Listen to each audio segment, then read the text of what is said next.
আজ সন্ধ্যায় সমুদ্র উত্তপ্ত হয়ে যায়, বজ্রপাত হয়, বিপদ আসে। আমরা দ্রুত সমুদ্রের ঝড়ের আগে যেতে চেষ্টা করি। তবে আরেকটা ব্যাপারও ছিল, কারণ আমরা পরে জানতে পারি আমাদের সবচেয়ে সামনে যেই ফ্লোটিলা আলমা, তার উপরে ইসরায়েলি জলদস্যুরা হামলা শুরু করে।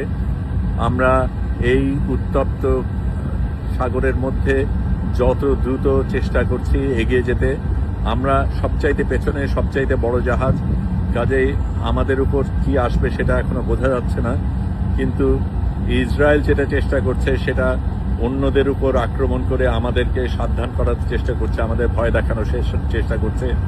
আমরা সবাই এই ঝড়ের মধ্যে বাইরে এসে একসাথে বক্তব্য জানাই, তাদের সাথে সহমর্মতা এবং তাদের সাথে যে আছি সেটা জানাই। আমরা গান গাই, সেটা তাদের কাছে পাঠিয়ে দিয়েছি।